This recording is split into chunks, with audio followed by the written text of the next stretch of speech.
ગુજરાત નગર રચના અને શહેરી વિકાસ અધિનિયમ તેમજ ગુજરાત નગર રચના અને શહેરી વિકાસ નિયમો હેઠળ પાટણ શહેરની મુસદ્દાર રૂપ તૃતીય પુનરાવર્તિત વિકાસ યોજના 2041ની પ્રસિદ્ધિ તારીખ 15/4/2024ના રોજ રાજ્યપત્રમાં તથા અન્ય અખબારોમાં કરાઈ હતી, જે પ્રસિદ્ધ થયેલ અધિસૂચના અન્વયે પાટણ જિલ્લા બિલ્ડર એસોસિએશનના સભ્યોએ નિયત સમય મર્યાદામાં પાટણ નગરપાલિકામાં વાંધા અરજીઓ કરી હતી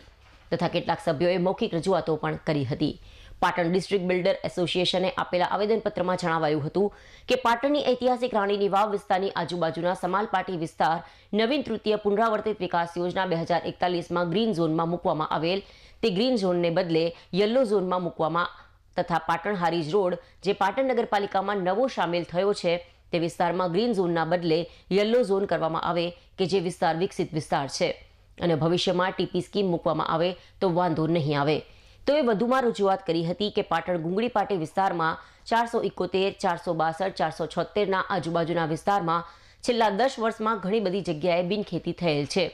જે ધ્યાને લઈને ગ્રીન ઝોનના બદલે યલો ઝોન કરવામાં આવે।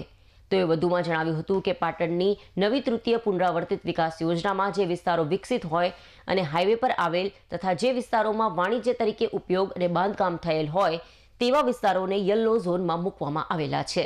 તે વિસ્તારોને વાણિજ્ય ઝોનમાં સમાવેશ કરવામાં આવે તેવી રજૂઆત કરી હતી। જે બાબતે હાંસાપુર સીમના સર્વે નંબર 343 NA થઈ કોમર્શિયલ થયેલા છે તો પણ રેસિડેન્સ ઝોન મૂકેલા છે। પાટણ ડિસ્ટ્રિક્ટ એસોસિએશને લંબાણપૂર્વકની કરેલી રજૂઆતો પૈકી વધુ રજૂઆત કરતા જણાવ્યું કે પાટણની સાંડેસર પાટી સર્વે નંબર 683 તથા 633 અને 629 પૈકીવાળી જમીનમાંથી ડીપી રોડ પસાર કરવામાં આવે તે રદ કરવા પાત્ર છે।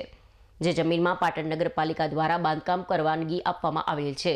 તે જમીનમાંથી ડીપી રોડ પસાર કરવામાં આવેલ છે,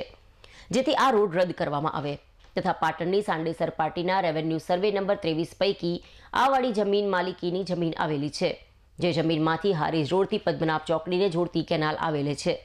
તેની અંદરના ભાગે 60 ફૂટ પહોળાઈનો ડીપી રોડ મૂકેલો છે, જે ડીપી રોડ પાટણની સાંડેસર પાટી અને ગુંગળી પાટીના કેટલાક સર્વે નંબરમાંથી પસાર થાય છે, જે જાહેર હિતને ધ્યાને લઈને અધિનિયમ મુજબ રદ કરવા પાટણ નગરપાલિકાની ટાઉન પ્લાનિંગ કમિટીએ તારીખ 1/10/2013થી ઠરાવેલું છે। આ અગાઉ અરજદારે આ રોડ રદ કરવા માટે અરજી આપેલી છે।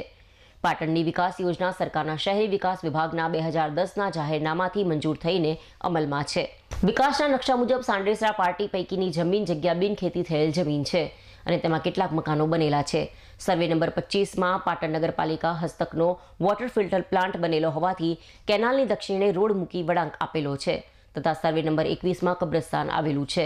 તથા આગળ ગુંગળી પાટી સર્વે નંબર 871માં પણ સ્મશાન આવેલું છે તથા કેનાલની સમાંતર જે 60 ફૂટ પહોળાઈનો ડીપી રોડ મૂકેલો છે તે કેનાલની માલિકીની આવતી જમીનો મુજબ ખાંચાખૂંચીવાળો ડીપી રોડ મૂકેલો છે, જેના કારણે એક સીધી લીટી જળવાઈ નહીં અને તેના કારણે ડીપી બનાવવાનો કોઈ હેતુ બર આવે તેમ નથી।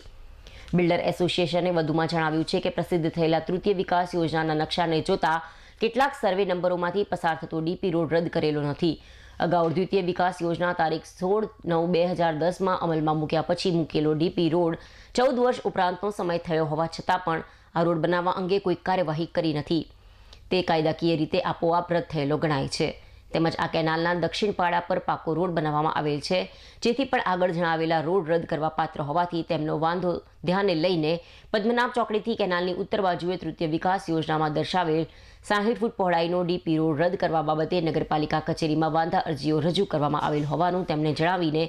ઝોનિંગ બાબતે ગ્રીન અને યલો તથા વાણિજ્ય તરીકે બિનખેતી થયેલા અને પાટણ હારીજ તથા હારી ચાણસમા લિંક રોડ, પાટણ ડીસા, પાટણ સિદ્ધપુર તથા પાટણ ઊંઝા તથા ચાણસમા ઊંઝા લિંક રોડ પરની કિંમતી અને ભવિષ્યમાં વાણિજ્ય તરીકે ઉપયોગ થનારા વિસ્તારને વાણિજ્ય ઝોનમાં ફેરવવા તથા ડીપી રોડ રદ કરવા માટે રજૂઆતો કરી હતી।